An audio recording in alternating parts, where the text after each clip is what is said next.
자, 2022년 첫 거래일을 앞두고 하루 종일 많은 생각에 잠겨 있습니다. 지금 제가 느끼는 감정은 설레임, 기대감, 자신감, 그리고 반대로 불안감, 두려움, 좋은 감정과 나쁜 감정을 둘 다 느끼고 있습니다. 이때까지 다듬었던 매매 방법과 마인드에 과감함까지 추가해서 모든 역량을 쏟아 부을 생각을 하니까 이거 장 시작하기 전에도 너무 가슴이 벅찬 것 같습니다.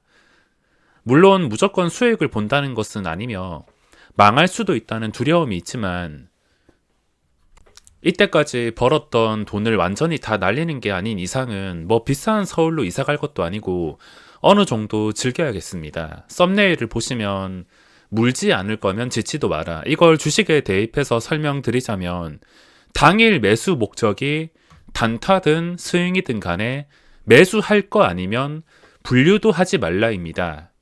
조건이 갖춰질 때 묻지도 따지지도 않고 매수할 수 있는 종목인가를 판단해서 이번에 분류할 생각입니다. 이번 당일 집중 매매에 분류할 생각이고 2022년에는 조금 더 꼼꼼하게 관심 종목을 관리하고자 하는데 관심 종목에서 많은 화면들이 있지만 이 화면들을 전부 다 관리할 수 없습니다. 이것저것 신경 쓰다 보면 어느새 전부 다 섞여가지고 짬뽕이 되어 있고 정신이 없습니다. 종목이 나올 때마다 이번에 집중적으로 분류를 해서 항상 꽉 차 있다가 전부 다 정리를 하면 하루 이틀만 지나도 다시 꽉 차고 시간이 지나면 또 느슨해져서 이것저것 짬뽕이 계속 되고 반복이 되는데 이제는 자신 있게 매수할 거 아니라면 분류도 하지 말자라는 마인드로 2022년에는 장 끝나고 매일매일 꼼꼼하게 관심 종목을 관리할 생각입니다. 지금 몇 번이나 종목을 둘러보고 있는데 아직 제가 매수 안 한 종목들만 분석을 해보겠습니다. 종목을 고르는 방법은 첫 상승과 그리고 신규주 추세만 보고서 접근한다 하더라도 웬만한 급등주들은 전부 다 걸러낼 수 있습니다. 자, 신규주는 제가 최근에도 몇 개 추세가 살아있다고 설명을 드렸는데 앱노가 한 번 더 고점을 뚫었으며 이 추세가 유지가 될 가능성이 높은 상태입니다. 그리고 엔캠이란 종목이 그동안 좀 잊혀졌다가 다시 올라왔는데 엔캠은 당연히 다시 분류를 할 수가 있습니다. 그전에도 계속 관심이 있었던 종목이며 상승 때도 활용을 했는데 매 맞을 거 다 맞고 나서 진정이 되고 있습니다. 중요한 자리는 99,300원. 이 자리 위에서 일단 마감을 했기 때문에 관심을 가질 수밖에 없는데 단기간에 올라온 거 보시면 단기간에 쉬지 않고 올라왔습니다.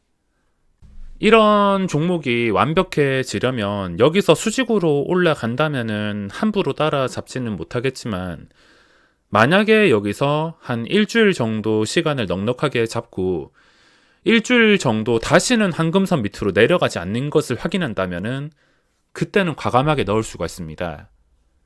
올라왔는데 단순히 시장이 뭐 반등해서 잠깐 2차 전지가 좋아서 최근 LNF와 에코프로 BM 이 전체적인 2차 전지 역량 때문이 아니고 이거 단독으로 더 이상 빠지지 않는다는 힘을 보여준다면 그때는 적극적으로 매수해서 2022년 한 해 동안 다시 한 번 더 신고가까지 노려볼 수 있는 그림을 충분히 만들 수가 있습니다. 그리고 디어유 역시 살아있는데 최근 공통점이라 할 수 있으면 2차 전지나 그리고 메타버스 그 업종들이 전부 다 오르면서 같이 올라왔습니다. 코스닥이 배당락을 앞두고 배당 기준일까지 올라오면서 이 종목들이 같이 상승했는데 이런 종목을 판단하는 것은 굉장히 간단할 수밖에 없는 게 다 같이 올라왔어도 다 같이 내려가거나 관심을 받지 못할 때 혼자서 내려가지 않는다면 상승밖에 없습니다.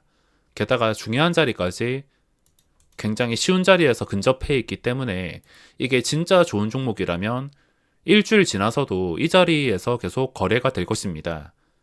만약에 시간 지나고 나서 다시 제자리로 돌아간다면 함부로 접근을 하지 못하겠지만 시간 지났는데 일주일 정도 지났는데도 주가가 이 추세가 멀쩡하다면 그 전에 고점과 거리가 가까운 상태를 유지해 준다면 과감하게 넣을 수밖에 없습니다. 제가 신규주 위주로만 분석하는 게 아니라 신규주 쪽에서 먹을 자리를 좀 쉽게 만들 수 있으며 최근까지는 별 관심이 또 없었는데 어느 순간 시간이 지나다 보면 신규주 추세가 좋아질 때가 있습니다. 이거는 주식을 하면서 절대 끊을 수가 없는 게 상장 첫날에는 도박과 다를 게 없지만 그 뒤에는 추세 매매가 정말 잘 통하기 때문에 주기적으로 체크를 할 수밖에 없으며 이 중에서도 제가 매수한 종목이 있으며 일주일 이내에 추세가 괜찮다면 충분히 매수할 만한 종목들이 널렸습니다. 2022년 게임주랑 메타버스 쪽으로 공략을 할 것이지만 신규주도 계속 가끔씩 추세가 멀쩡하다면 충분히 공략을 할 수가 있습니다. 그리고 케이카 같은 경우에는 지금 당장은 물지 못할 것 같은데 어차피 이런 종목은 다시 올라갈 종목이라면 어느 정도 수준까지 다시 올라올 수밖에 없습니다. 대충 눈대중으로 차트가 좋아지는 구간, 이 정도 뚫었을 때 차트가 예쁘게 그려지면서 고점까지 거리도 가까워지면서 신고가를 한 번쯤은 뚫어주겠다. 그럴 자리가 제 눈에는 한 37,000원 정도로 보고 있습니다. 이까지 올라온다면은 생각을 해보는 것이고 아니라면은 관심도 줄 필요가 없습니다. 제가 지금 설명드리는 포인트는 단타와 스윙으로 써먹을 수가 있습니다. 완전 장기 투자로는 써먹기가 신규주가 계속 오르다가도 내려간다면 끝까지 내려가기 때문에 한 길어도 매수 타이밍으로부터 한 달에서 두 달 정도까지만 보고 있습니다.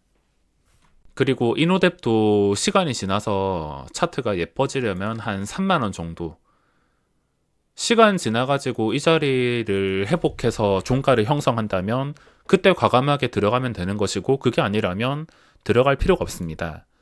만약에 이게 3만원 위에서 마감한다면 신고가를 뚫어줄 가능성이 굉장히 높습니다. 그런 날이 올지는 모르겠지만 지금 거래량도 없고 그런 확실한 상황이 온다면 스윙으로 과감하게 넣을 수가 있습니다. 지금 당장은 일주일 이내에 물수가 없기 때문에 분류는 하지 않겠습니다.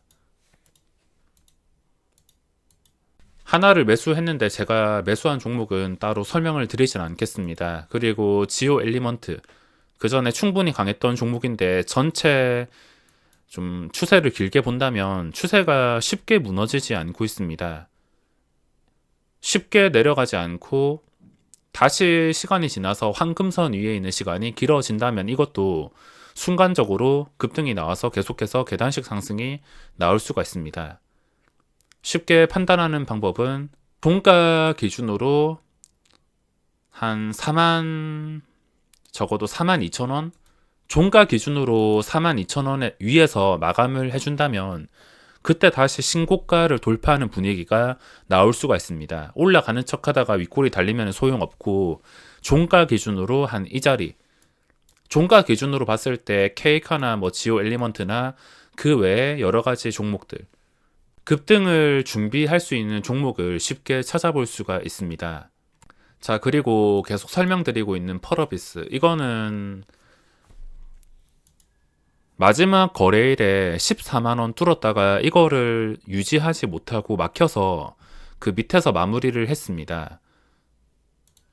자, 이거는 제가 아마 장중에 14만원을 뚫어준다면 그때 돌파로 접근을 하지 않을까 싶은데 다시 14만원을 돌파하는 순간이 온다면 그때는 신고가를 뚫어줄 수가 있습니다. 대신에 수급이 뒷받침되던가 뚫어줬는데 한 번, 두 번, 길게는 세 번까지는 다시 깰 수 있다 치지만 계속 반복해서 세 번 넘게 깨버린다면 14만원을 지지하지 못하고 오히려 저항에 막혀서 다시 무너질 수가 있습니다.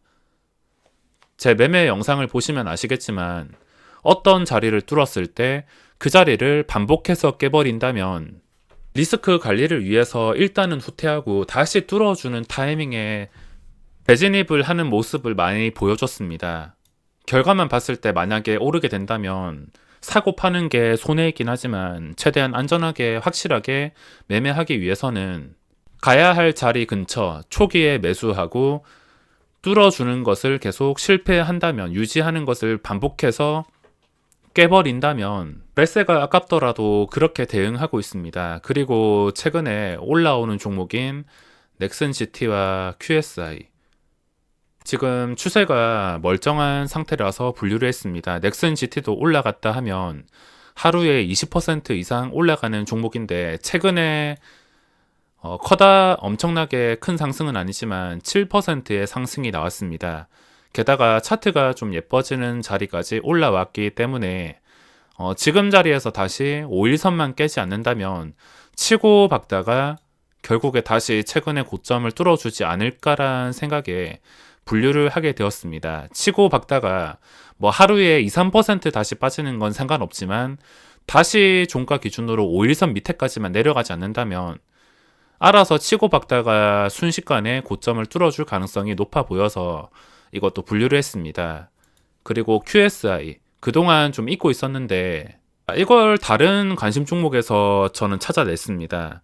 어떤 종목이 갑자기 장대 양봉이 나온다면 당일 집중 매매에 분류를 하지 않는다 하더라도 인기주나 뭐 다른 여러 가지 화면에 전부 다 넣어 놓고 가끔씩 생각날 때마다 체크하기 때문에 최근에 분류를 했었던 QSI 꼬리가 길게 달리고 QSI를 이때까지는 좋게 봤는데 이날 캔들이 너무 힘들어 보여가지고 한동안 잊고 있었는데 지금 이 힘들었던 꼬리 자리를 전부 다 메꿨습니다. 원래는 29일에 발견을 했어야 되는데 그래도 30일 다행히 급등하진 않고 적당히 쉬어가는 캔들이 나왔을 때 발견을 했습니다. 지금 차트의 의미를 해석해 보자면 이 꼬리가 힘들었던 자리 보통 이런 차트는 올라가는 척 하다가 내려오고 올라가는 척 하다가 내려오고 고점을 뚫어준다 하더라도 그대로 밑에서 잡아당기는 게 정상인데 이 자리를 뚫어서 종가를 형성했다는 것은 그전과는 움직임이 다를 것이다라는 것을 어느 정도 예측을 할 수가 있습니다. 게다가 지금 신고가 상태에서 시장에서 크게는 관심을 받고 있지 않습니다. 아마 많은 사람들이 모를 것 같긴 하고 요즘에 이 급등주마다 JP 모간이 계속 왔다 갔다 거려서 변수가 되기도 하며 걱정도 되지만 최근 동진세미캠 같은 경우에도 JP 모간이 처음부터 계속해서 매수를 넣더니 결국에 고점까지 끌어올렸습니다. 얘들이 패턴을 바꿨는지 모르겠는데 그전보단 확실하게 달라졌습니다. 그전에는 하루 들어오고 그 다음날 바로 나가고 근데 요즘에는 며칠 동안 계속해서 들어오다가 주가를 더 띄운 다음에 나가던가 아니면 나갔을 때도 주가가 무너지지 않는 경우를 많이 봐서 달라지는 JP 모간 수급에 적응을 해야 될 것 같습니다. 예전엔 무조건 피하기만 했는데 아직까지는 100%는 알 수 없지만 연초에 좀 관찰하면서 JP 모간 수급에 대해서도 신경을 써야겠습니다. QSI 같은 경우에는 그 전에 이 꼬리 자리들을 전부 다 회복한 고점에서 마감을 했기 때문에 분류를 했습니다. 올라갈 때는 하루에 20% 아무렇지 않게 올리는 종목이라 지금 신고가 상태라서 과연 이 자리에서 어떻게 움직일지 궁금한 상태입니다. 이거 외에도 제가 최근에 화요일인가 수요일에 분류한 걸 목요일 날 마지막 날에 매수했기 때문에 따로 분석은 하지 않고 여기서 마감하겠습니다. 2022년 기대와 설레임도 크지만 두려움도 분명히 있습니다. 어떻게 될지 모르겠지만 지금보다 더 주식에 미친다 생각하고 열심히 해야겠습니다. 2022년 구독자분들께서는 좋은 일만 가득하시고 원하는 목표 꼭 이루시기 바랍니다.